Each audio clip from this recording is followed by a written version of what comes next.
Bom dia. Iniciando a sessão de julgamento da primeira Câmara Julgadora do Tribunal de Impostos e Taxas do Estado de São Paulo, do dia 3 de dezembro de 2024, a qual está sendo gravada e será disponibilizada posteriormente. Todo juiz já confirma a presença do sistema de empate. Vou iniciar a sessão.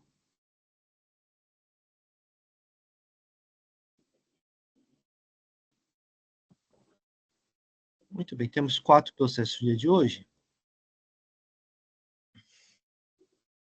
Só um momento só.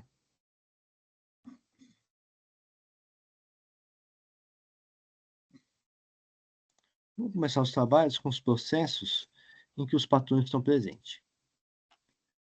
Então, iniciando os trabalhos com o processo de marca distribuidor de medicamentos Serene, é de minha relatoria, vice-doutor Carlos Henrique. Esse processo já foi pautado, já foi realizada a sustentação oral em 11/6.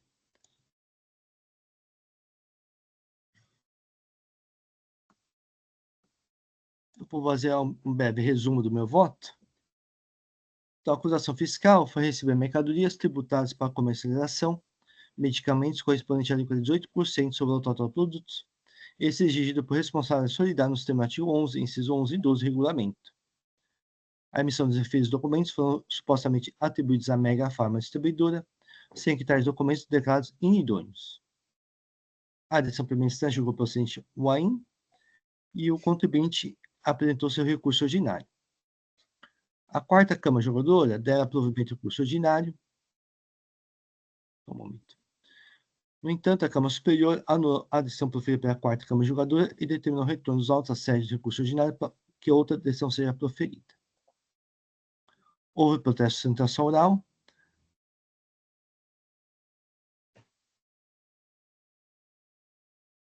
Só um momento só. O processo aqui está um pouco lento.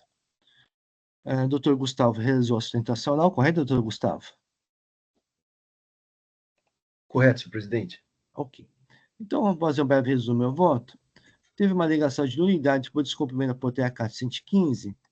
É uma matéria já conhecida desse tribunal e eu não acolhi a arguição dessa nulidade. Teve uma alegação de não atendimento pressuposto para a solidariedade do imposto e fundamento equivocado para o dispositivo 203 do regulamento. Eu entendi também que não assiste razão recorrente.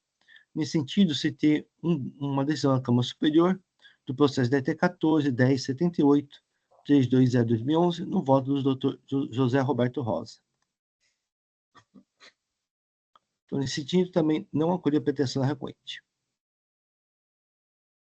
Teve uma alegação de flagrante ofensa ao artigo 152 do CTN, operação sujeita à substituição tributária, inequívoco desacerto da aplicação da alíquota do imposto de 8% e multa artigo 85, inciso 3, alinhada à Lei 6374. Entendi também que esses argumentos não procedem. Também citei uma decisão nesse sentido da Câmara Superior no processo DT 14.1078/320/2011. Já citado anteriormente, da doutor José Roberto Rosa. Aí, quanto ao mérito, teve a ligação da efetividade de operações e boa-fé da impugnante. Então, eu digo o seguinte, é uma matéria que demanda análise das provas, então eu vou pedir licença para ler a minha análise das provas. Diz o seguinte, a localização do sócio retroativa dos efeitos da declaração de inidoneidade não são suficientes para afastar a agência fiscal, como exposto no item 2 desse voto. Digo ainda, quanto às provas, a Câmara Superior desse TIT e o STJ aceitar o argumento da boa-fé do destinatário das mercadorias acobertadas pela documentação fiscal inábil, desde que a demonstração da veracidade das operações de compra e venda. Assim, faço análise do conjunto probatório existente nos autos. A recorrente reconhece a análise a recorrente reconhece a ausência dos comprovantes de pagamento dos autos referentes aos nossos fiscais, tais e quais, citados no meu voto, que perfaz o valor de R$ 2.609.347,93. A Câmara Superior expôs que a prova de pagamento para apenas partes das operações não é suficiente para a demonstração da boa-fé, conforme processo DT 5, 4033, 318, voto do Dr. Alberto Podigai, que está escrito aqui no meu voto. Eu digo assim, os comprovantes de pagamento não são suficientes para demonstrar a boa-fé das operações. O senhor Ricardo José de Souza declarou que realizou o transporte de mercadorias de maio a dezembro de 2011, tendo retirado as mercadorias do endereço do suposto fornecedor. No entanto, nas notas fiscais, não há qualquer identificação da pessoa do transportador e nem do veículo. Assim, pelas notas fiscais, não se confirma a referida declaração. Note-se ainda que a imobiliária do imóvel em que estaria estabelecido o suposto fornecedor informou que a locação ocorreu entre 10 de 5 de 2010 e 21 de 9 de 2011, e que desde 21 de 10 de 2011 a locatária é outra empresa, a Autoelétrica Ju Mara Limitada. No entanto, mesmo após 21 de 9 de 2011, foram realizadas 24 operações de compra e venda com o suposto fornecedor, mesmo ele não estando mais estabelecido no local. E o senhor Ricardo José de Souza declarou que realizou transportes mercadorias nesse período, o que acrescido à ausência de identificação aos fiscais diminui a credibilidade do quanto declarado. Assim, a ausência de parte da comprovação dos pagamentos, a ausência de provas da declaração do senhor Ricardo José da Souza e a emissão de notas fiscais após o fim da locação do imóvel em que estaria estabelecido o suposto vendedor, mesmo quando estava estabelecida outra empresa local, não permite a demonstração cabal da boa-fé. Então, não acolhi a pretensão recorrente. Quanto aos juros, a súmula 10 foi revisada para limitar a aplicação dos juros à taxa Selic, então, eu limito a aplicação dos juros à taxa Selic. Quanto à alegação de multa confiscatória, a matéria está pacificada na Câmara Superior, cito jurisprudência da Câmara Superior nesse sentido. Então, em conclusão do meu voto, eu conheci e dei parcial provimento do curso ordinário apenas para limitar a aplicação dos juros ao montante do imposto e multa à taxa Selic. Foi assim que eu votei. Dr. Carlos Pinto, solicitou vistas. Ok, presidente. Muito obrigado, presidente. Pedi vista aos autos para melhor análise da questão posta e as provas dos autos. Inicialmente, verificando o relatório de apuração da idoneidade da empresa Mega Pharma Distribuidora de Medicamentos Limitada, de folha 203, verifico que o seu sócio, Roberto Calça Júnior, compareceu junto à Secretaria da Fazenda do Estado de São Paulo, Campinas, mantendo contatos com os agentes fiscais locais, ou seja, foi localizado. Ainda, conforme o relatório de apuração da idoneidade da descrição estadual à empresa Mega Pharma Distribuidora de Medicamentos Limitada, a empresa, por meio de seus sócios, atendeu às intimações fiscais, solicitando até mesmo prazo para seu atendimento, conforme folhas 32, mantendo contato com a fiscalização durante toda a investigação, folhas 209 a 233. Tal verificação fiscal, portanto, não só constatou a existência do sócio da empresa Mega Pharma Distribuidora de Medicamentos Limitada, como também a localização da sua residência. Quanto à existência da sede da empresa Mega Pharma, essa também restou comprovada pelos contratos firmados junto à imobiliária CMB Imóveis e Administração Condominial Limitada, bastando para tanto apenas verificar as folhas 206 a 216, as cópias do contrato de locação do imóvel e do termo de seu encerramento. Por outro lado, no mesmo relatório de apuração de nulidade da inscrição estadual da empresa Mega Pharma Distribuidora de Medicamentos, folha 203, o senhor agente fiscal de rendas afirma que o senhor Bruno Brunelli diz que o imóvel foi locado no período de 10 de 5 de 2010 a 21 de 9 de 2011 e que este não saberia informar se durante esse período a empresa exerceu atividade comercial no imóvel. Todavia, ao examinar o documento DOC 3, no verso do e-mail juntado pela recorrente, em sua manifestação de folhas, observa-se que a afirmação do relatório do termo de diligências fiscais de folhas 203 é no mínimo duvidosa. Isso porque seu Bruno Brunello declara de próprio punho que nunca falou para o senhor agente fiscal Érico José Lira Assumpção que não sabia informar se durante esse período a empresa exerceu atividade comercial no imóvel. O mesmo ocorre no documento do DOC 4 da mesma manifestação do recorrente, na qual a senhora Elaine Cristina de Souza Ferreira declara de próprio punho que nunca foi procurado pelo senhor agente fiscal Érico José Lira Assumpção. Aliás, na mesma declaração, a senhora Elaine declara que existia na época dos fatos no endereço da empresa Mega Pharma, uma empresa em funcionamento com entrada e saída de veículos diariamente. Portanto, segundo o meu entendimento, tais provas por si colocam em xeque toda a credibilidade do trabalho fiscal, uma vez as informações trazidas pelo senhor agente fiscal não condizem com as declarações das mesmas pessoas que foram por ele diligenciadas.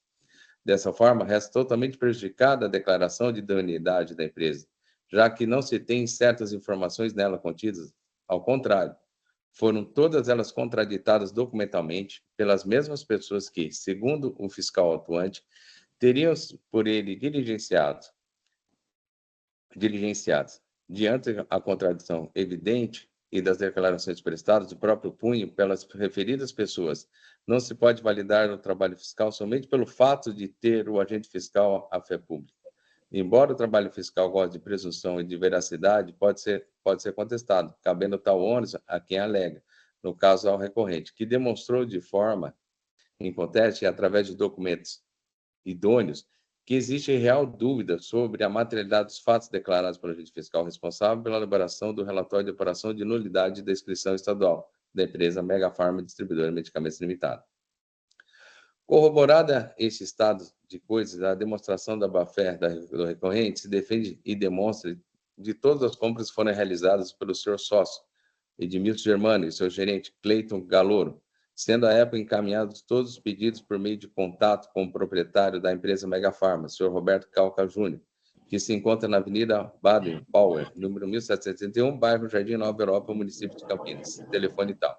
Estando a inscrição estadual dessa empresa devidamente habilitada perante a Secretaria da Fazenda do Estado de São Paulo, quando da aquisição das mercadorias.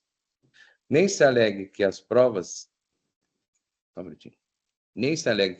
trazidas pelo recorrente posteriormente ao recurso ou a sua impugnação ao auto de infração não poderiam ser aceitas, posto que extemporâneas. Esses foram produzidos somente à época à defesa e ao recurso, justamente para contraditar as informações fiscais e somente que foram produzidos em razão das alegações fiscais posteriormente a esta. Ademais, o processo administrativo rege-se pelo princípio da verdade material e, portanto, o rigor processual deve ser abrandado quando que se demonstra que a realidade trazida aos autos, ainda que posteriores, é diversa daquela narrativa de provas até então conhecidas e juntadas pelas partes. As provas trazidas pelo recorrente, especialmente relativas às declarações das pessoas que o agente fiscal diz ter diligenciado, demonstra e comprova, no mínimo, que o trabalho fiscal é duvidoso. E se é duvidoso, não se pode deixar de aplicar o máximo in dubio pro réu. Dessa forma, entendo não estar demonstrada a inidoneidade da empresa Mega Pharma Distribuidora de Medicamentos Limitada, por todos os motivos assim mencionados. Se assim o auto deve ser cancelado, por não se verificar a idoneidade do fornecedor e, por consequência, dos documentos fiscais por ele emitidos, não tendo o fisco autuante demonstrado de forma cabal o que alegou o seu relatório fiscal. Mas não é só. Entendo que a recorrente demonstrou também a sua boa-fé, dado que comprovou as operações que realizou com a empresa Mega Pharma Distribuidora de Medicamentos Limitada. A súmula 509 do STJ afirma a diretriz que é lícito comerciante de boa-fé aproveitar os créditos MS decorrente de nota fiscal, posteriormente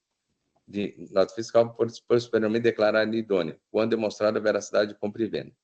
No caso de análise, Marco juntou as cópias das notas fiscais acompanhadas das transferências bancárias que demonstram o pagamento das mercadorias, bem como diversos comprovantes de orçamento juntados às folhas 307, 318, 319, 320, as folhas 324, 331, 332, 33, 36, 39, 341, 344, 347, 350, 354, 367, 368, 369, 370, 371, 372, 380, 381, 82, 83, 84, 89, 90, 91, 97, 409, 410, 411, 412, 413, 14, 16, 18, 20, 26, 27, 28, 36, 37, 38 e 39, que não só demonstra o pagamento das mercadorias adquiridas, como também demonstra as tratativas das operações em relação às operações. A recorrente também juntou folha dos livros de registro de entradas, onde as notas fiscais foram escrituradas, folhas dos livros diários, razão, onde demonstra a efetividade dos pagamentos realizados à época. Juntou também a declaração do transportador, afirmando que as mercadorias foram transportadas por ele. Nem se alega que a recorrente teria trazido novas provas aos autos, porque o fez, em realidade, foi juntar novamente planilhas dos pagamentos efetuados de maneira organizada, conforme se verifica a sua manifestação de folhas. Sucede que, considerando a quantidade de documentos apresentados, tais como extratos bancários, comprovantes, pagamento de TEDs, notas fiscais, pedido de compras, que somados mais de 200 documentos está-se apresentados no anexo DOC 1, a fim de facilitar a visualização das provas produzidas até então. planilha com a identificação de cada comprovante de pagamento, com a descrição do seu valor e data, instituição financeira que realizou o pagamento e o número da nota fiscal, que se refere ao comprovante de pagamento com a numeração de folha de 1 a 30, que identifica o extrato bancário e comprovante de pagamento. 2. Portanto, o documento anexo DOC 1 tem exclusiva função de facilitar parcerias na apreciação e visualização dos comprovantes de pagamentos com suas respectivas notas fiscais de compra. Segundo o meu entendimento, para a constatação da boa-fé, o contribuinte deve ser levado em consideração o conjunto probatório de maneira integral, de modo a verificar se há fato a demonstração de que as operações ocorreram de forma como constam os documentos tidos como inidôneos. Assim, por óbvio, que no caso o presidente verifica que a boa-fé é patente, dadas as operações realizadas com o fornecedor dito inidôneo, foram comprovadas suficientes por todo o conjunto probatório existente aos autos. E a comprovação da boa-fé é a veracidade das operações, não restaram comprovadas apenas por ter se demonstrado a existência de operações propriamente ditas, de compra e venda, mas principalmente pela dúvida real e concreta existente sobre a própria declaração de idoneidade do fornecedor, conforme acima demonstrado.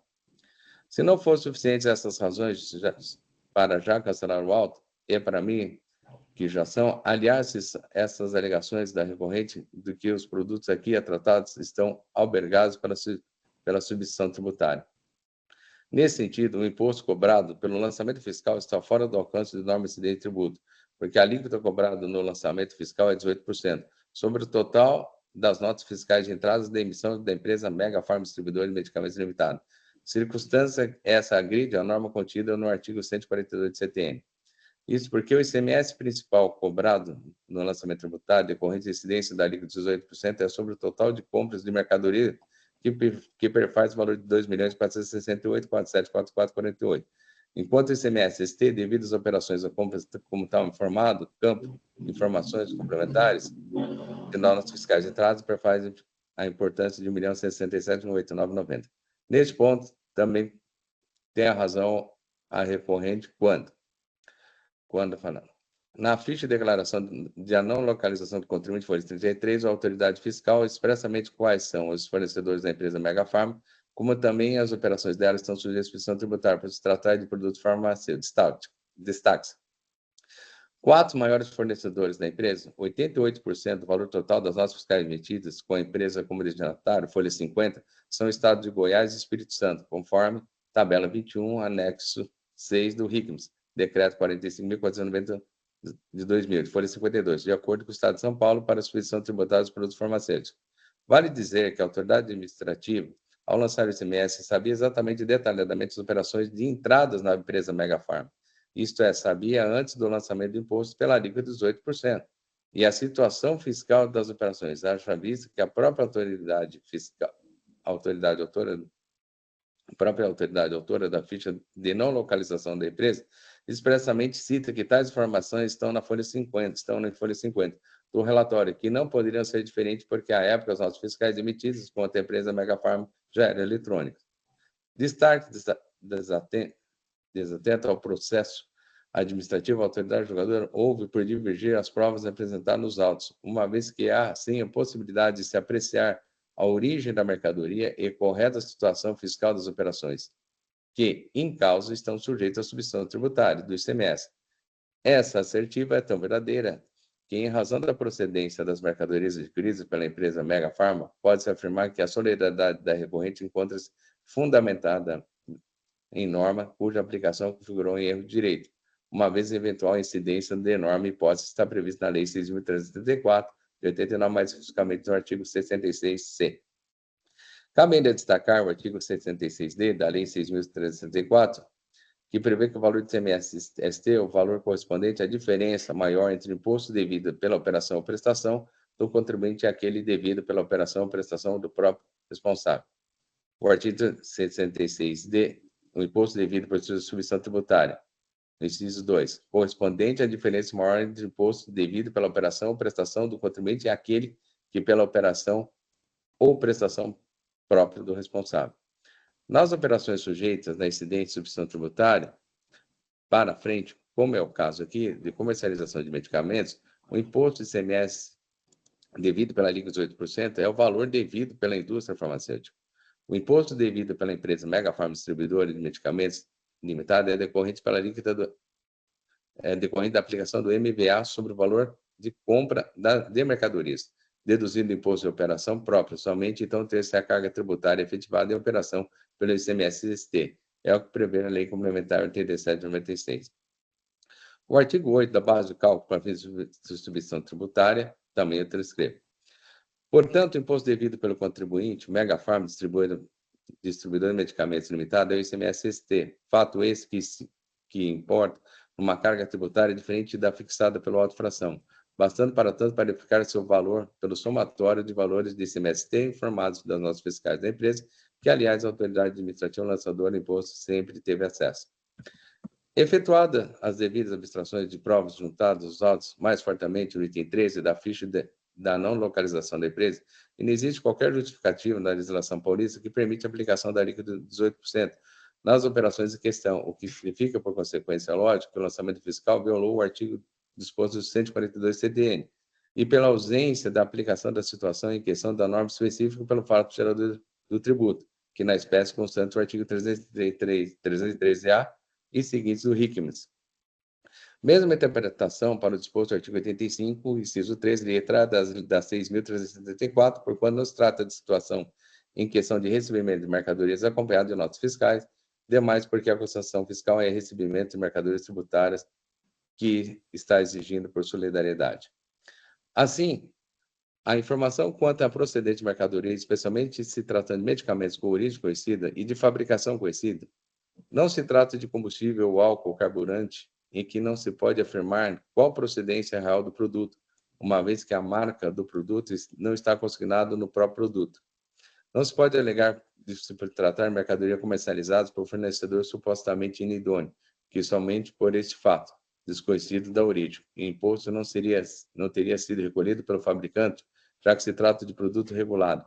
Mesmo se pudesse dizer que a mercadoria fosse, por hipótese extrema, roubado, mesmo assim, por se tratar de medicamentos cuja indústria é a real substituta tributária, o tributo já teria sido recolhido, dada que a indústria farmacêutica como um todo é extremamente regulada.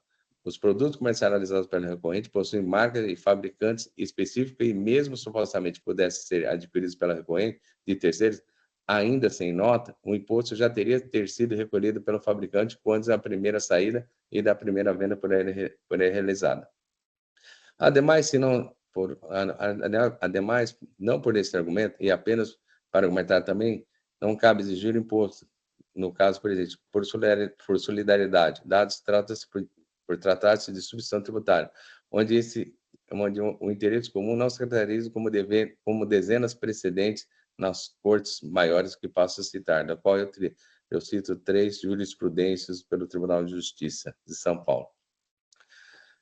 Por conseguinte, concluindo, entendo que o auto deve ser cancelado por todos os motivos acima traduzidos, mas especialmente pelo vasto conjunto probatório trazido pela recorrente, que demonstra de maneira efetiva que não só existe dúvida real sobre a idoneidade do fornecedor, que se deu causa, própria declaração de idoneidade de documentos que suportaram as operações, como também pelo fato de que, segundo a minha análise factual, foi comprovada a boa-fé do contribuinte e a veracidade das operações por ele realizadas, eis cumpridos os requisitos para tal reconhecimento nos termos da súmula 509 do STJ. Isto posto, usando divergir do ilustre relator, e com base, repito-se, ao conjunto probatório existente nesses autos, que diferencia sobremaneira as outras situações já julgadas em outros efeitos sobre a mesma matéria, conheço o recurso e no mérito do integral provimento para cancelar as atuações e, consequente, o auto-fração lavrada. Assim como eu voto, presidente. Agradeço, doutor Carlos. Pedia para fazer o registro do voto.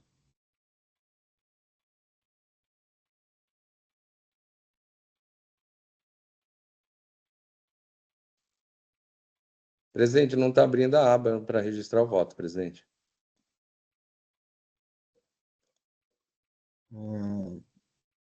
É que eu não consigo ver como é que está a sua tela, o Carlos. Tenta atualizar a sua tela Só um minutinho, do sistema presidente. de debate.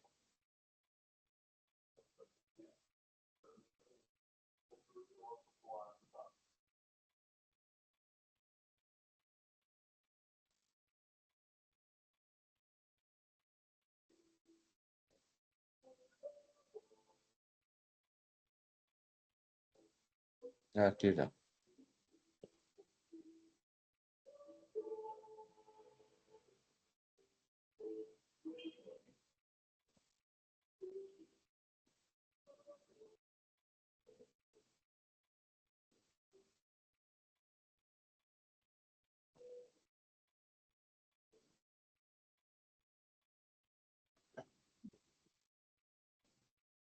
Registrado, presidente. Ok. Já fiz a confirmação do meu voto. É que só o doutor Rafael, ele saiu da sessão. Só aguardar um pouco. Ok, presidente. Senhor presidente, Sim, o doutor Rafael não está impedido nesse sim, ele caso? está impedido, mas ele tem que estar presente para se declarar Ah, impedido. Senão, sim, senão eu não consigo dar andamento. tá certo.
Você tem o telefone do Rafael, Carlos?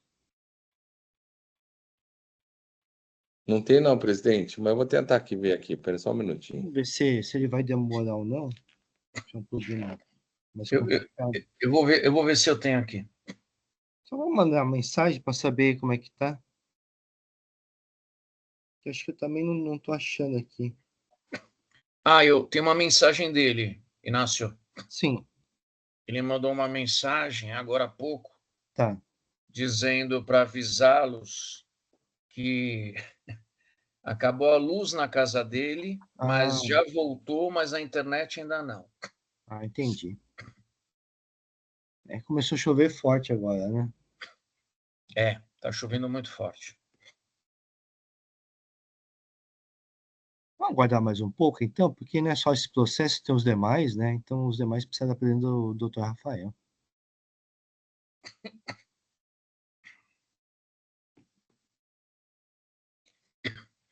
teve um caso, Inácio, Sim. e no caso, meu pai que comentou uma sustentação oral que ele fez numa câmara, e aí também teve um problema de energia, e aí a juíza ela foi para um outro apartamento ali do prédio. Um vizinho acolheu, daí ela conseguiu participar da sessão.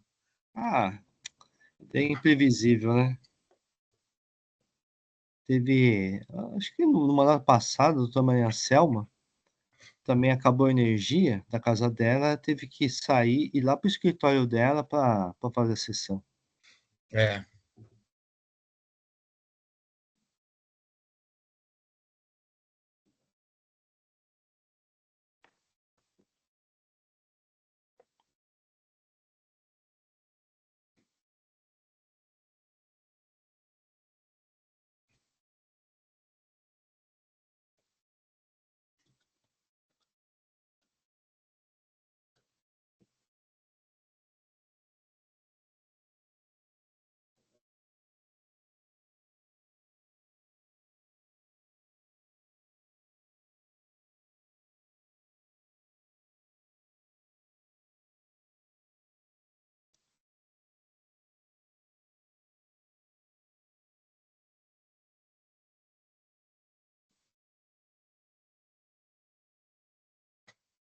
Inácio, Oi. chuva é o que? É fato superveniente, motivo de força maior, onde Só, enquadra os fenômenos da natureza, Caso né? fortuito, né, do doutor é, Eduardo? mas só uma chuva, assim, acho que é um pouco fraco, viu? Tem que ser uma chuva de verdade.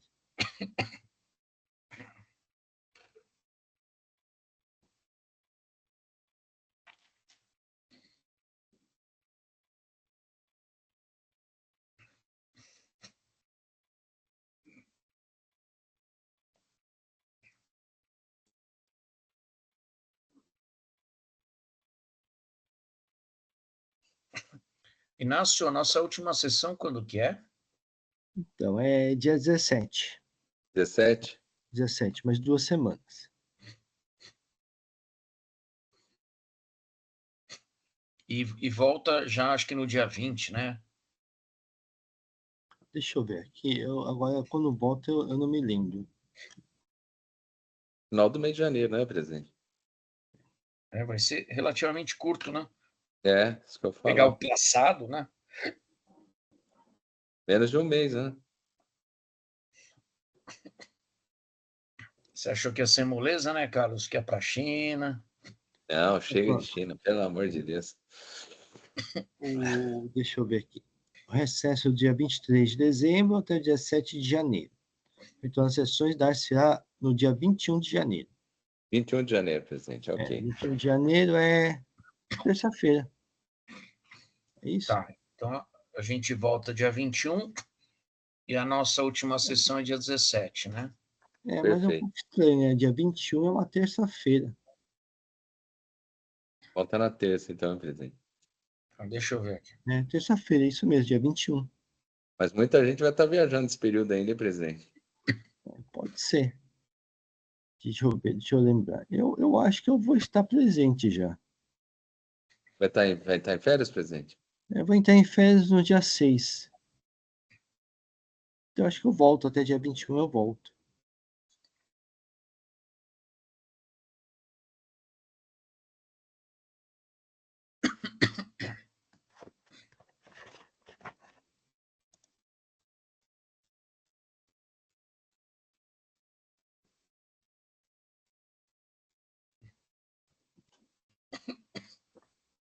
Agora, eventual pedido de férias em janeiro, é melhor fazer logo, né? Ou não? Se for fazer substituição, é bom solicitar, eu acho, né? Não precisa ser agora, né, Eduardo? Pode ser Mais perto, né, presidente? mais perto, né? Tipo, na última semana em que tem sessão. Tá.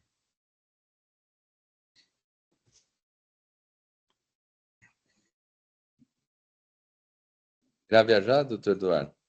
Oi? Irá viajar? Não sei ainda. minha vida é uma incógnita em todos os aspectos. Mas precisa descansar um pouco também, né, doutor Eduardo? Eu preciso ver com as minhas filhas. Se vão viajar com a mãe, se vão viajar com o namorado. Aí daqui a pouco estão me cobrando. É isso que eu queria mais ou menos me Eu organizar. sei que é isso, eu sei que é isso. Você tem de que idade, Carlos? 15 anos, Um um só, menino. menino. Que você saiba, você tem um filho, né? Mas eu sei, já está. Que você teve essas. Pode um dia ter uma surpresa aí, um presente de Natal, né? Não, mas esses tipos de presente eu deixo de. Putz, Ai, então tá entrando na adolescência, né? Já tá, é adolescente, né? Já já adolescente. adolescente. Aborrecente, né? Você já está naquele esquema de que tem que pegar de madrugada Sim, lá no Campo de Marte, no Canindé, sim, que é onde tem as festas. sim, dentro dos seus limites, mas sim, estou indo lá buscar à noite, de Nesses madrugada, né? lugares, né? É. Aí é ser pai, né, doutor? Não, Essa, Carlos, essa enquanto fase eu. você, mas enquanto você vai levar, ele pede para você levar e buscar, você ainda é menos mal, viu? Né? E olha quando ele fala, não, pai, pode deixar que eu me viro. Não, aí é fogo, né? E é verdade, viu, presidente? É isso mesmo. Verdade, verdade. Esse mundo Brincadeira, de mas hoje, né? Tudo precoce, né? Tudo informatizado, tudo internet, tudo. 18 anos o cara já tem mestrado, né, Carlos? É verdade. Precoce, né? Não, as minhas filhas, eu tenho gêmeas, né? Elas têm 20. Nossa, o fato de começarem a namorar. Ó, chegou o nosso herói. Chegou não? Chegou o Rafael. Vamos recomeçar, então. tudo certo, Rafael? Tô roteando a internet do meu celular aqui e usando a bateria do notebook, mas tá dando certo. Vixe, mas tá sem luz ainda? Tá indo e voltando, Ah, não tá. sei por quê. Caramba. Mas deu para acessar o sistema de debate, Rafael? Entrei, tô dentro. Tá bom. Então, vamos tentar Vamos correr, acelerar né? um pouco antes que acabe a luz a bateria do Dr. Tá. Rafael. Exato. Então, os votos estão registrados, o processo está em discussão. Não havendo inscritos, vou encerrar os debates. Vou verificar o quórum de presença. Acredito que o Dr. Rafael esteja impedido. Eu ouvi a Já declaração de declarei. impedimento do Dr. Rafael. Obrigado.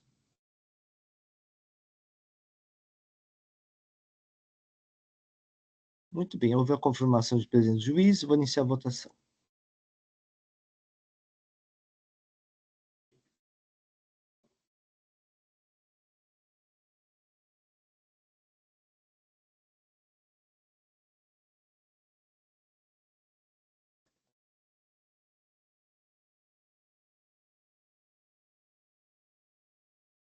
Muito bem, encerrada a votação. Por 2 votos a 1, prevaleceu o voto do Dr. Carlos Henrique. Então, o recurso ordinário de marca distribuidora medicamentos Serede foi conhecido e provido. Agradeço, presidente, Dr. Gustavo. Muito obrigado, senhor presidente. Obrigado aos demais. Obrigado, doutor Carlos, doutor Eduardo. Boa semana para todos. Vamos desligando aqui. Obrigado. Obrigado, bom dia. Bom dia. Só um momento que eu vou fazer o registro do voto vencedor.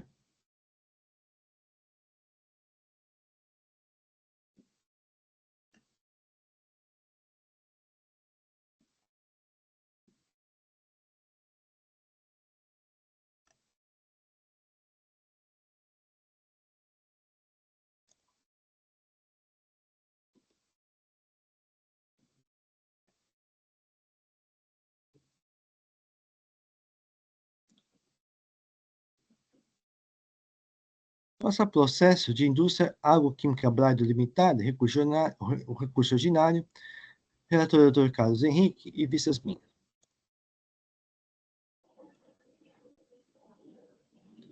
Esse processo também já esteve em pauta no dia 5 de 1 de 2024, ocasião que foi realizada a sustentação oral. Correto, doutor Fernando? Correto, senhor presidente. Ok. Então, doutor Carlos Henrique nos faz um breve resumo do caso. Ok, presidente. O auto é composto de uma infração, emitiu nos meses de julho de 20 a julho de 22 notas fiscais eletrônicas, no valor de tanto, conseguindo uma declaração falsa contra o estabelecimento de destino. O contribuinte emitiu notas fiscais de venda de sebo sob o abrigo do diferimento do ICMS previsto no artigo 383 do RICMS, informando como destinatário a Monte Real Reciclagem Animal Limitada, inscrição final 118, foi declarado nula por simulação da existência do estabelecimento, através do processo administrativo de concessão da nulidade de inscrição final 1446.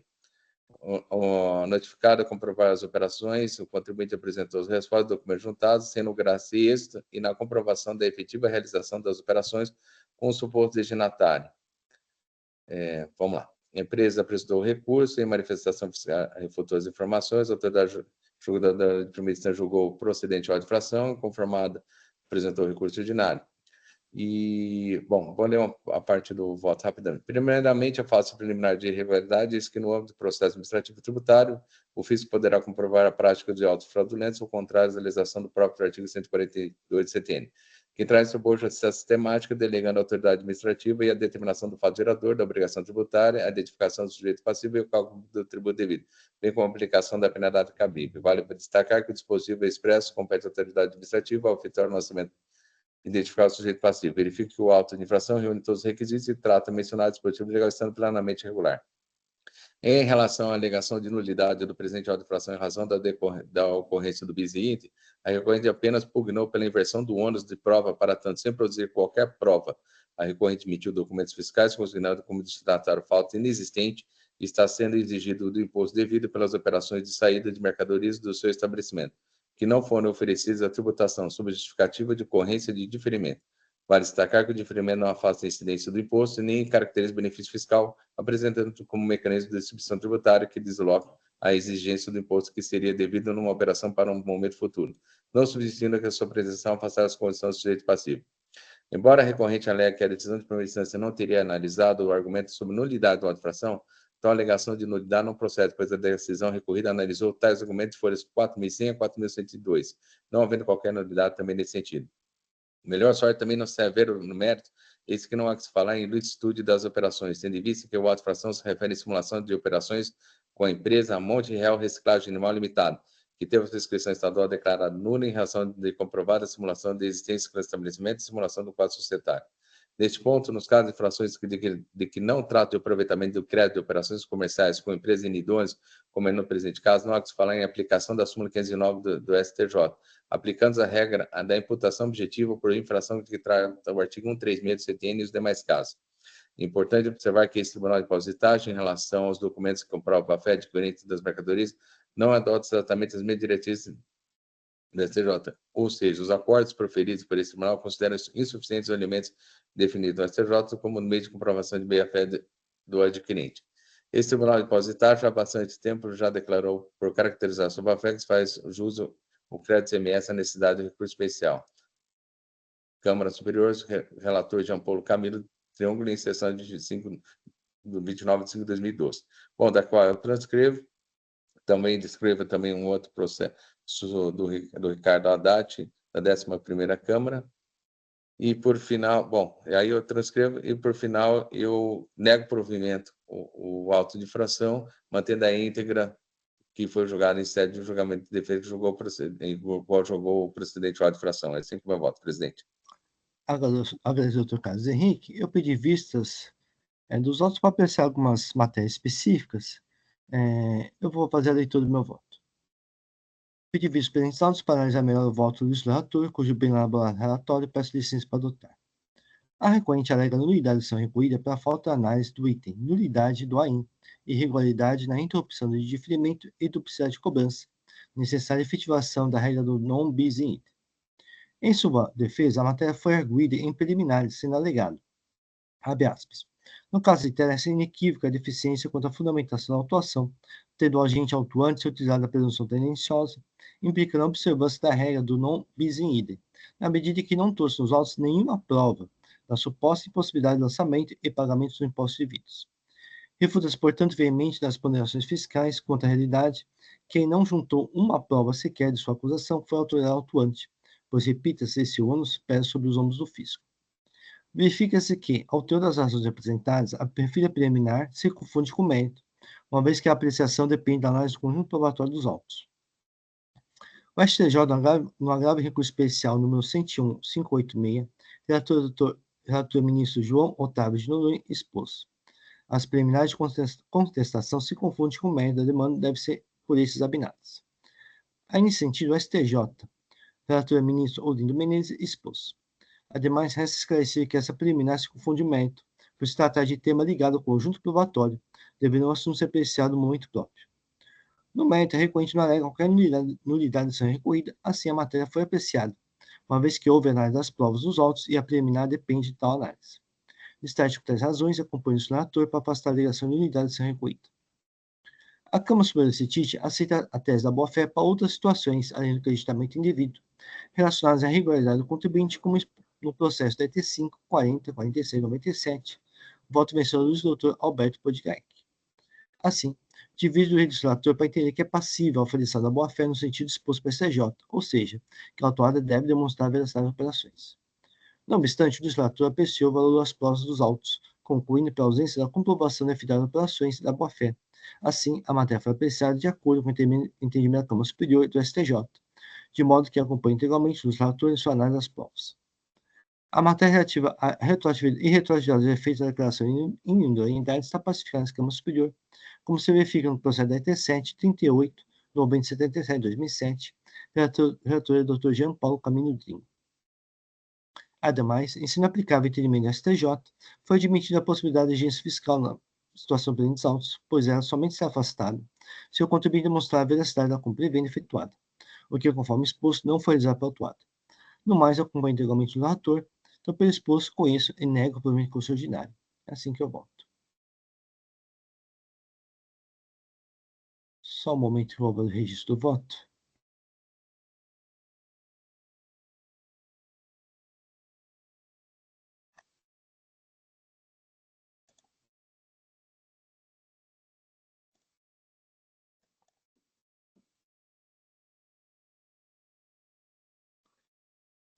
Muito bem. Doutor Carlos, falta a confirmação do seu voto.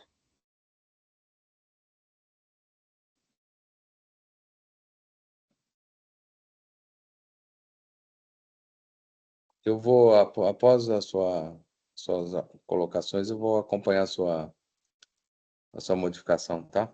Ok. Já está dando para redigir, doutor Carlos? Sim. Ok.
Já está registrado, presidente. Agradeço, doutor Carlos. O processo está em discussão. Não havendo inscritos, vou encerrar os debates. Vou verificar o quórum de presença.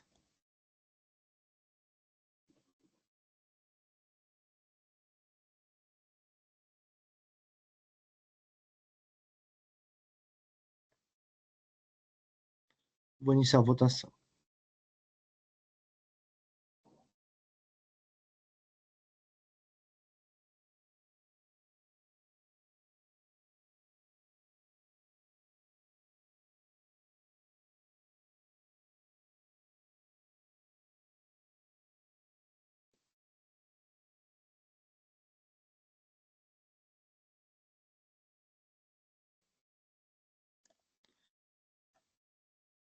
Encerrada a votação, o recurso ordinário de Indústria Agroquímica Bradley Limitada foi conhecido e não provido.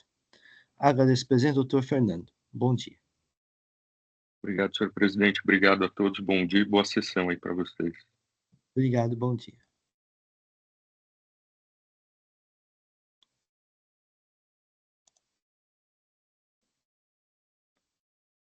Passar para o processo de Gabi Transportes, é de minha relatoria, e vice doutor Eduardo Soares de Mello.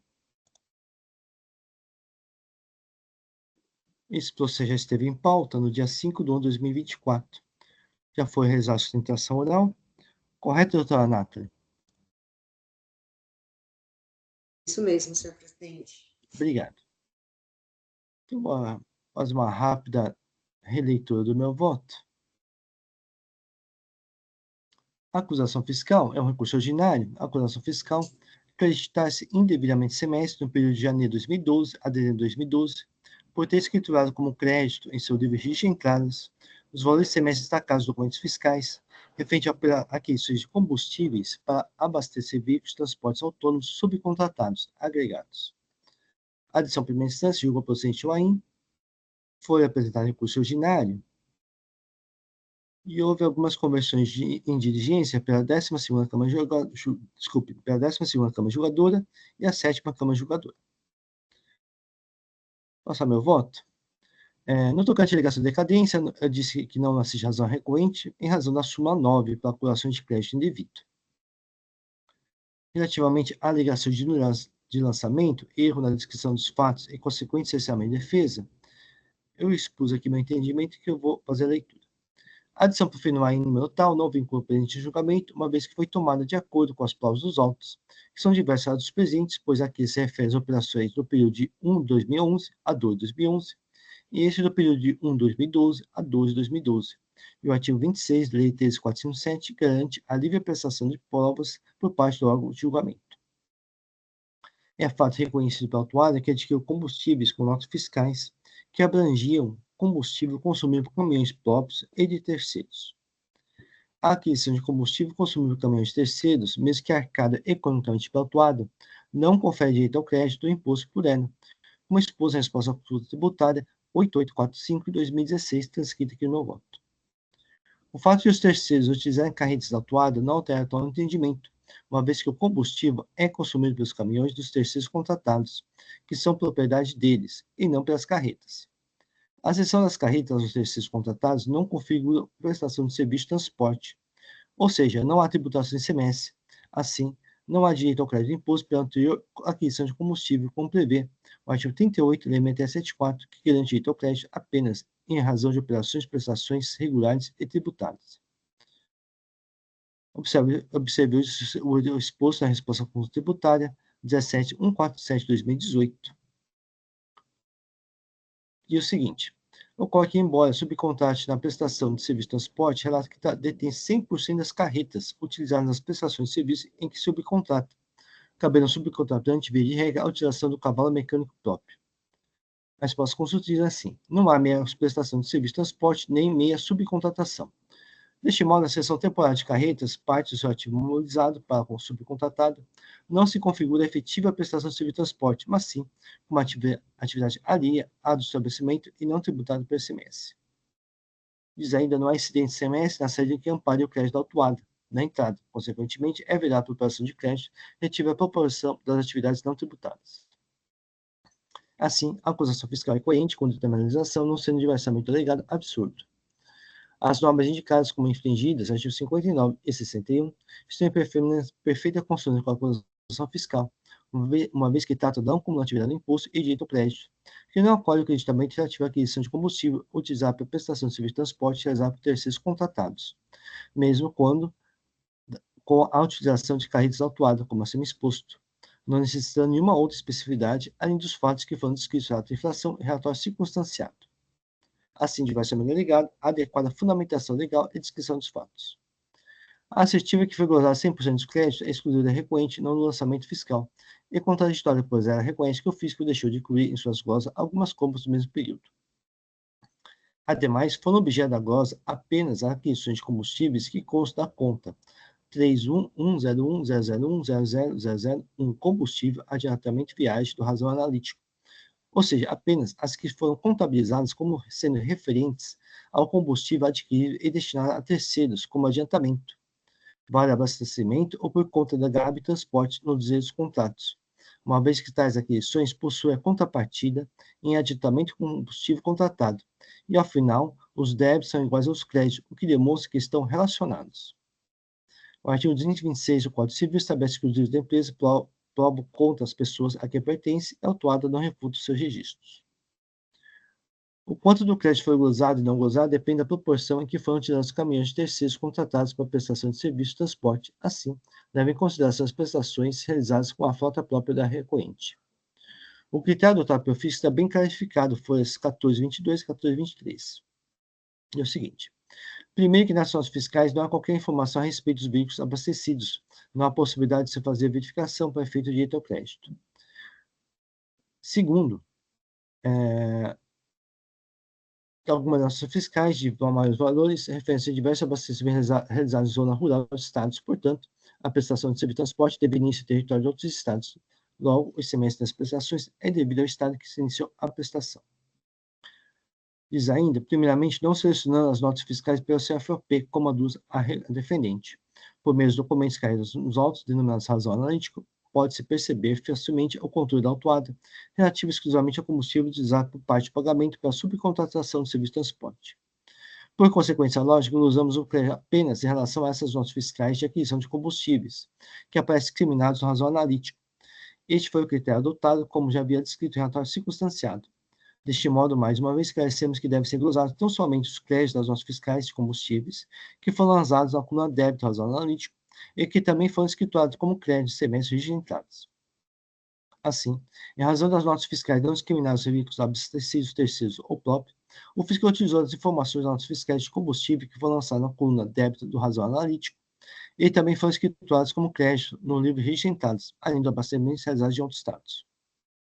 Sobre a matéria, a recorrente teve pleno direito de defesa, pois apresentou petição após a manifestação do auditor fiscal atuante, foi objeto de diligências da 12ª e 7ª Câmara de Julgadoras e apresentou suas manifestações. Assim, não há qualquer argumento de surpresa contra o critério adotado pelo fisco e nem qualquer cerceamento do direito de defesa. Eventuais equívocos demonstrativos não levam em compreensão do critério adotado pelo fisco, que, como exposto, está bem fixado, mas decorre da análise das provas dos autos. O referido demonstrativo lista informações de cada nota fiscal. Assim, a eventual incorreção é sanável, sem comprometimento à certeza de liquidez dos valores a serem exigidos, e possibilita que a recorrente possa insurgir de qualquer das operações ali consignadas. O artigo 11 da Lei 13.457 dispõe que as incorreções e omissões do auto de infração não acarretam solenidade. O artigo 13 da mesma lei autoriza a correção pelo julgamento. Como dito, as colunas 12ª e 7ª Câmara de Julgador determinaram diligência e a recorrente apresentou suas manifestações, de modo que entenda desnecessária qualquer diligência para sanar vícios flagrantes exaustivamente alegados, uma vez que, em razão do exposto, não os observa e a eventual redução da exigência fiscal decorre da análise de provas de acordo com o uso fiscal, não necessitando qualquer procedimento de correção para o auditor fiscal atuante. Considerando oportuno e em consequência lógica, passo a apreciar as provas dos autos e que foram objeto de diligências determinadas. Aduz a recorrente que o auditor fiscal atuante deveria analisar todos os contratos, no entanto, mesmo notificado, não apresentou a totalidade deles, como consta no relato de infração. Observa o entendimento exposto no processo notal do TJSP, relator do doutor desembargador Marcos Pimentel Tamassia. Em seguida, o objeto concluiu que a força principal material é tão grande que o dever de investigação do fisco só cessa a medida a partir do limite em que seu exercício torna impossível, em virtude do não exercício ou exercício deficiente do dever de colaboração particular. As informações de livre razão fazem prova contra as pessoas a que pertence, como dispõe o Código Civil no artigo 226. Acolho o entendimento da doutora Tatiana Martinez de que os documentos identificativos não são suficientes para cancelamento integral da auto-infração.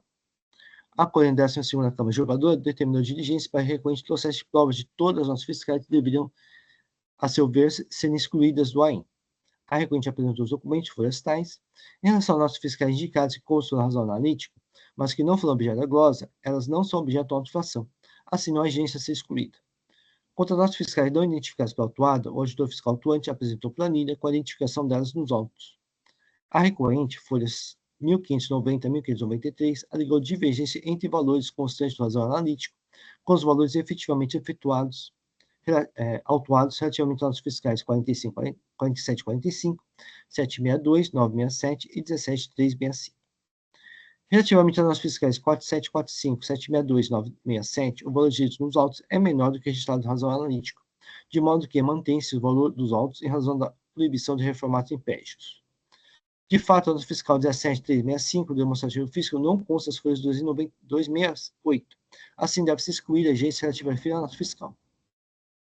Dos poucos equívocos apontados, 4 dentre mais de 3.000 operações que constam no demonstrativo não são suficientes para cancelar toda a autuação nem colocar em dúvida o critério do Estado pelo fisco. Ainda exemplos poucos não podem discutir todo o orçamento fiscal, uma vez que cada operação está detalhadamente identificada no demonstrativo, de modo que permite a insurgência autuada para cada operação. Nesse sentido, dispõe para o primeiro artigo 22 da Lei 13.457.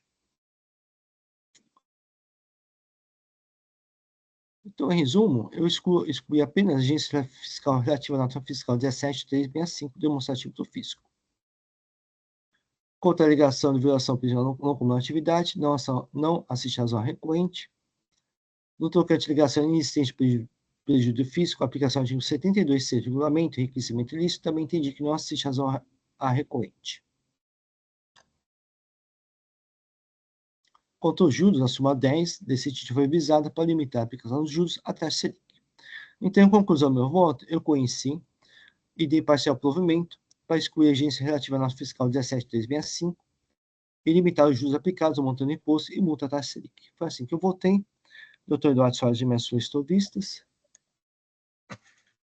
Bem, mais uma vez, bom dia a todos. Meu voto é relativamente curto. Então, eu transcrevo a acusação fiscal e digo: a acusação fiscal diz respeito, portanto, ao creditamento indevido do CMS em decorrência da aquisição de óleo diesel combustível para abastecimento de veículos de transportadores autônomos subcontratados, agregados. Sessão de julgamento realizada perante esta colênia da Câmara, o ilustre juiz relator, de quem adoto o pormenorizado relatório, conhecer deu parcial provimento ao recurso ordinário para excluir a exigência relativa à específica nota fiscal, a 17365, além de limitar os juros aplicados ao montante do imposto e a multa à taxa Selic. Divirjo data vênia do voto do ilustre juiz relator no que atina à questão de fundo e que ensejou a constituição do crédito tributário. Entendimento fazendário quanto à impossibilidade de aproveitamento de crédito do CMS em decorrência do combustível adquirido pela recorrente ter sido destinado ao abastecimento de veículos de propriedade de terceiros.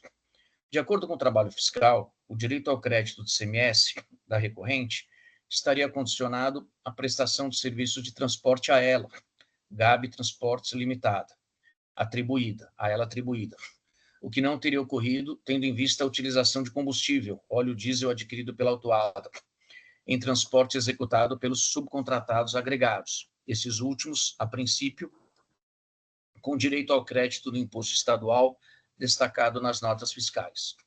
Tenho para mim, contudo, que o presente lançamento de ofício não merece prosperar pelos motivos aduzidos a seguir. A recorrente presta serviço de transporte rodoviário de cargas e, para tanto, conta com frota própria de veículos, caminhões. Para atendimento à significativa demanda, igualmente subcontrata motoristas autônomos para a consecução de sua atividade fim. Dessume do caso vertente que, Não obstante a subcontratação de transportadores autônomos para execução dos correspondentes serviços, a responsabilidade pelo transporte estava a cargo da recorrente, circunstância jurídica primordial para o deslinde da controvérsia. Em controvérsia, não se questiona no processo a integral responsabilidade da recorrente no que concerne aos custos envolvidos na prestação do serviço e que envolve, entre outros, valores relacionados à escolta, manutenção e seguro dos caminhões utilizados, pedágios, pneus e diesel, além do seguro da carga transportada e dos motoristas. Não havendo qualquer transferência de responsabilidades ou ônus aos transportadores subcontratados, não há como dissociar, como pretende o trabalho fiscal, a recorrente da prestação de serviço. A recorrente, aliás, apura os débitos incidentes sobre o serviço de transporte prestado e destaca o correspondente ICMS no CTRC. Como esclarecido no recurso ordinário, inclui-se no preço cobrado tão somente, abre aspas, o valor da hora homem do motorista e algum desgaste de seu veículo, fecha aspas.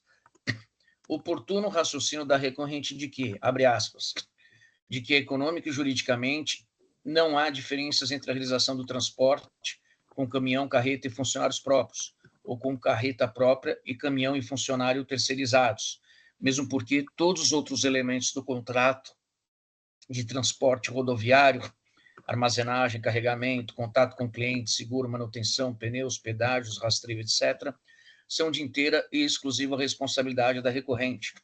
Uma parte mínima dos serviços fim é terceirizada e realizada, inclusive, em nome da recorrente. E isso, obviamente, não pode afastar o direito ao crédito da recorrente. Fecha aspas, digo eu.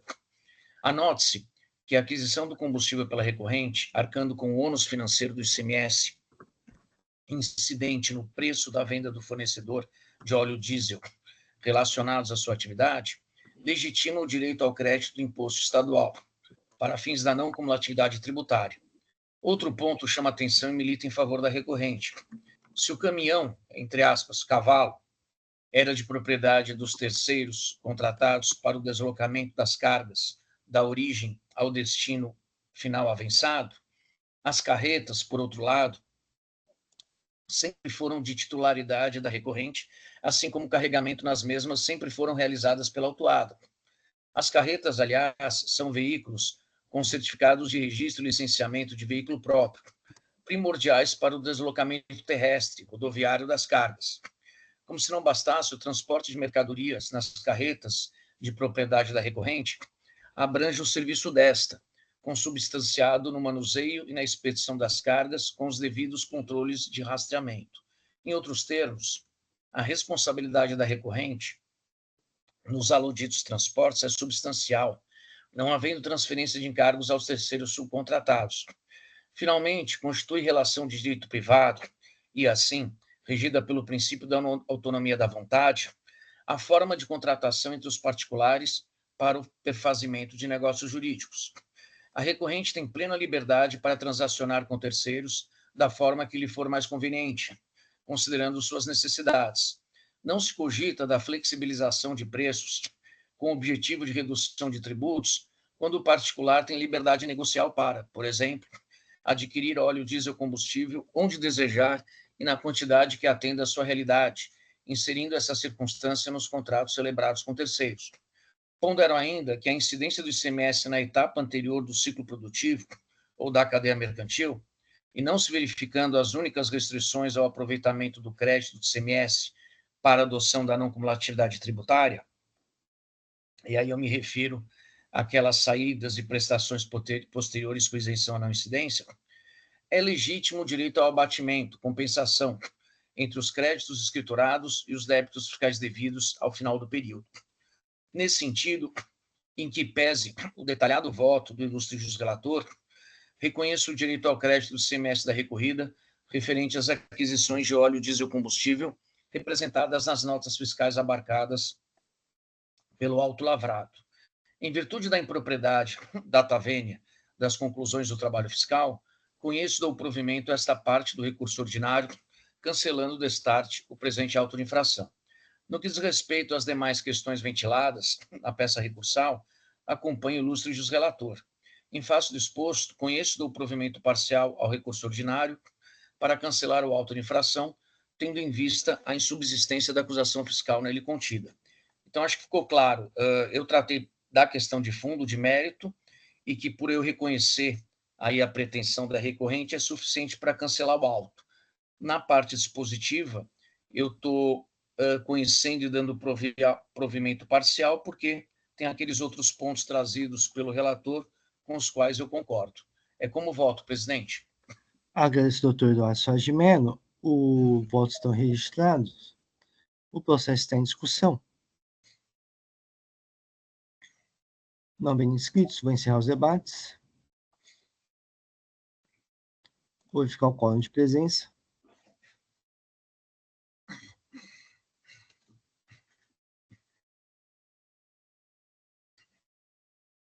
Vou iniciar a votação.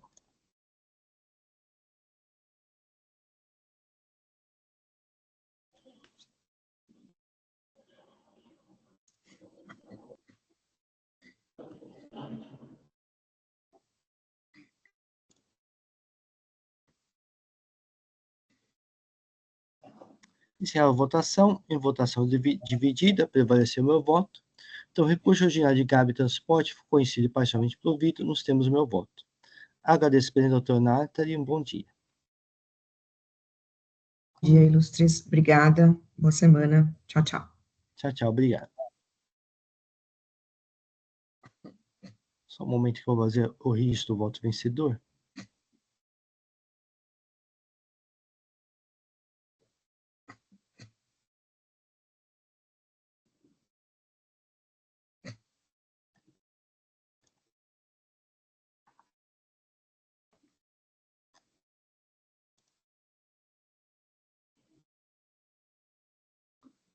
Passa para o processo de EMA-SLIP, Comércio de Construções Brasil Limitado, recurso ordinário de minha relatoria. Só um momento que eu vou fazer o registro da ausência do patrono.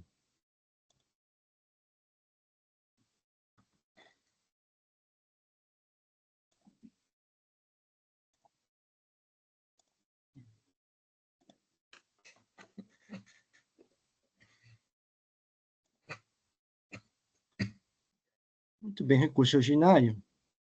São 4 acusações fiscais. Deixar de pagar ICMS por emissão de notas fiscais referentes a operações tributadas como não tributadas em operações de remessa relacionadas ao artigo 7º, inciso 1 do regulamento, para estabelecimento VCP Transporte de Cargas Limitada, não registrado como armazém geral junto a órgãos competentes. Deixar de efetuar estorno de crédito ICMS relativo a operações de entrada em mercadorias com aproveitamento de crédito do valor das mesmas, sendo que não houve apresentação para os referidos períodos dos documentos fiscais, para comprovar que o contribuinte procedeu ao estorno do imposto de que se creditou pela entrada de estabelecimento de mercadoria que veio a perecer, deteriorar-se ou que tenha sido objeto de furto, roubo ou extravio.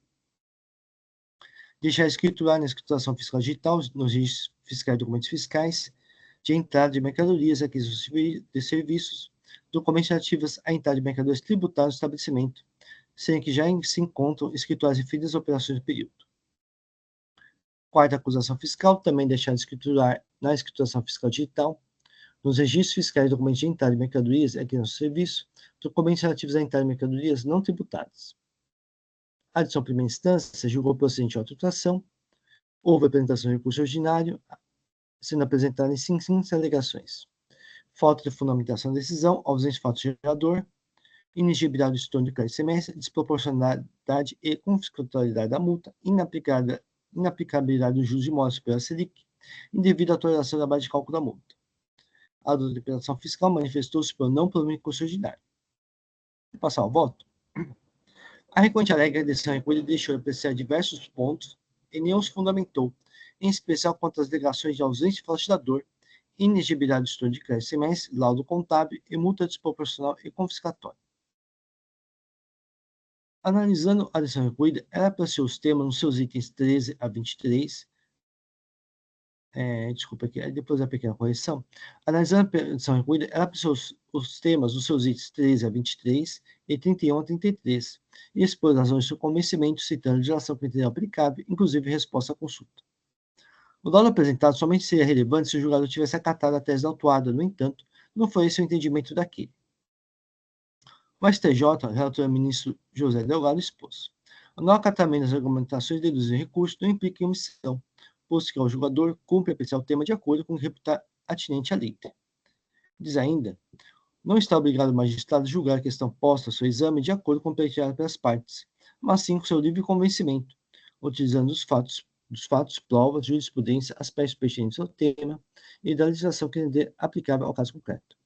Assim, trata-se em conformismo decidido que na causa de nulidade. Destaque não acolhe a pretensão recorrente. No tocante à alegação de ausência fatiador, nossa legislação é recorrente.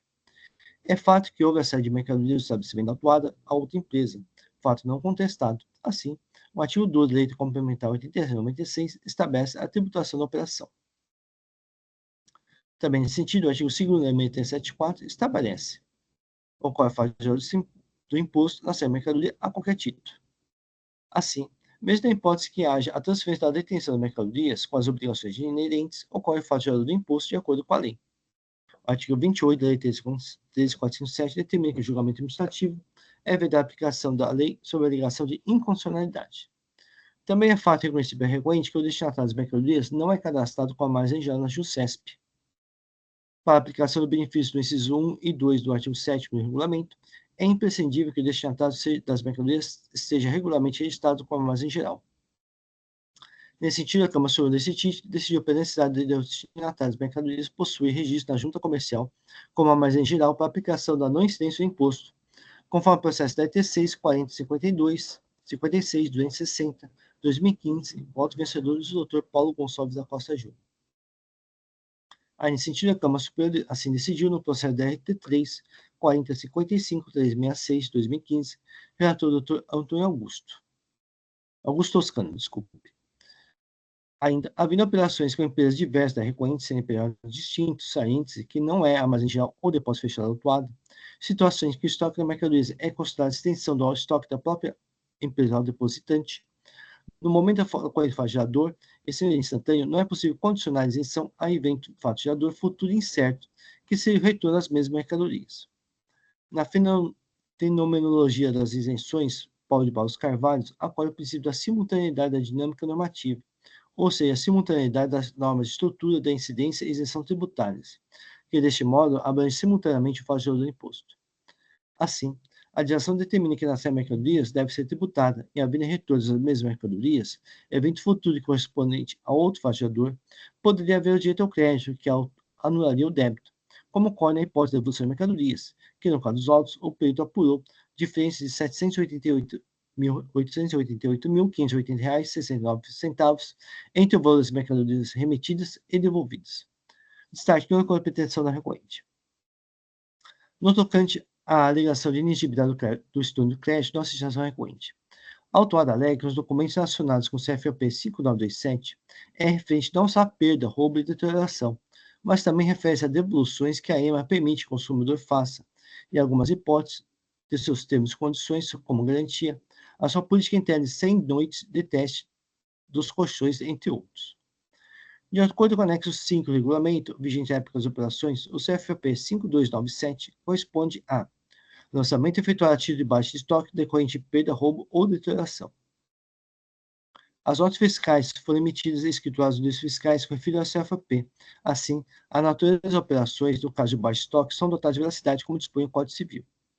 No caso de devolução de mercadorias, há CFOPs próprios para a natureza da operação, conforme o anexo 5 do regulamento vigente à época das operações.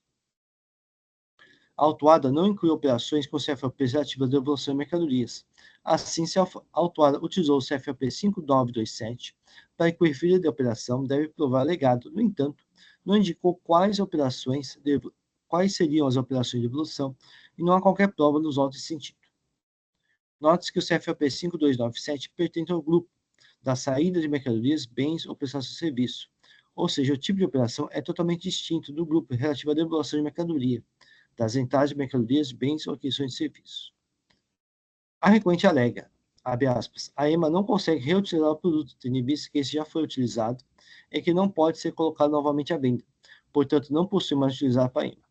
E abre aspas, a impossibilidade de reentrada no ciclo de venda desse produto torna inviável a aplicação regular do estorno de crédito CMS, que pressupõe a reutilização ou revenda da mercadoria devolvida. Diversamente do legal, a agência do estudo do crédito não pressupõe a reutilização ou revenda da mercadoria, mas, pelo contrário, a impossibilidade de reentrada no ciclo comercial justifica a refrigência, uma vez que a compensação somente ocorre se houver imposto devido, decorrente de operações de saída de mercadorias tributadas, conforme o artigo 36 da Lei 674. Nesse sentido, o artigo 41 da Lei 674 determina que o contribuinte que proceder ao estorno do imposto de que se tenha acreditado, sempre que o serviço tomado ou a mercadoria entrada no estabelecimento venha a perecer, deteriorar-se ou ser objeto de roubo, furto ou extravio. Assim, para as mercadorias inservíveis que não possuem valor comercial, não sendo objeto de operações de saída tributadas, deve ser estornado o imposto que tenha sido acreditado. Como acima exposto, trata de observância não como agilidade, ou seja, não havendo saída de mercadorias tributadas, deve haver o estorno do crédito tomado. Não se está obstante o direito do crédito referente a eventuais devoluções. No entanto, como acima exposto, não é objeto de agência fiscal e nem a recorrente indicou e provou que, a despeito de ter declarado operações como sendo baixo de estoque, decorrente de perda, roubo ou adulteração, seriam devoluções. Destaque não ocorreu aplicação na recorrente. Quanto à alegação de desproporcionalidade confiscatória da multa, a matéria está pacificada na Câmara sobre esse TIT e adota o entendimento exposto no processo da 88, 4052, 460, 2014, relator do Dr. Antônio Augusto Pereira de Carvalho. Então, não ocorreu aplicação recorrente.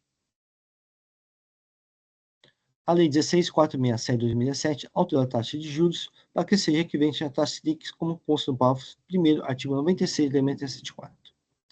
O artigo 7 do Decreto 62.761 de 2017 estabeleceu que, contra os juros, as modificações somente produzirão efeitos a partir de 1 de novembro de 2017.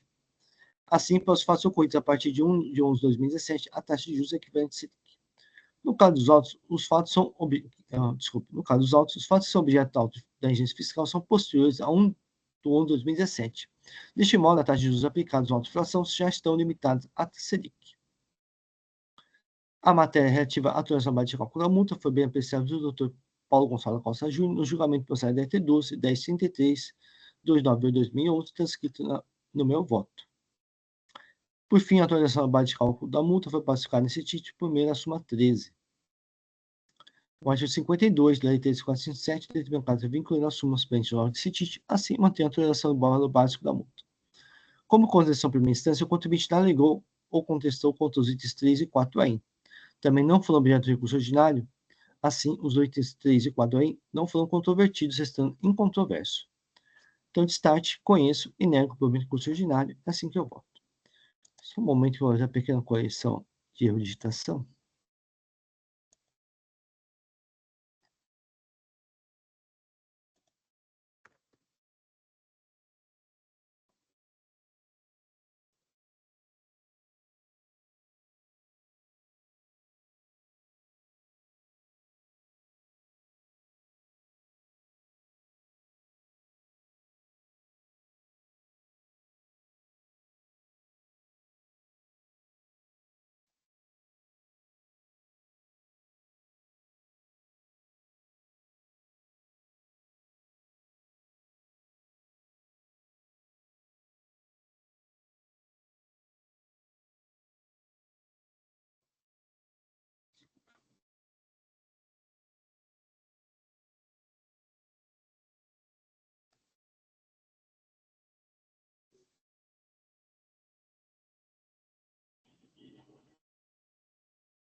Muito bem, o voto está registrado. O processo está em discussão.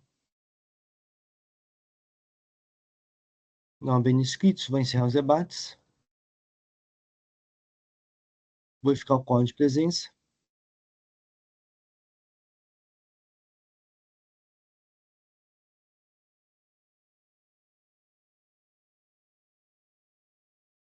Vou iniciar a votação.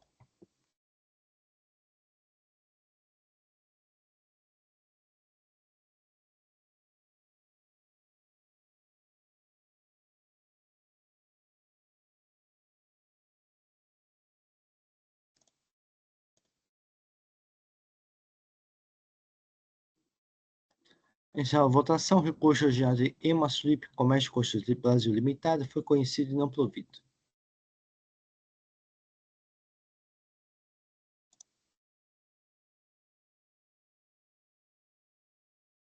Muito bem, com isso encerramos os processos do dia de hoje.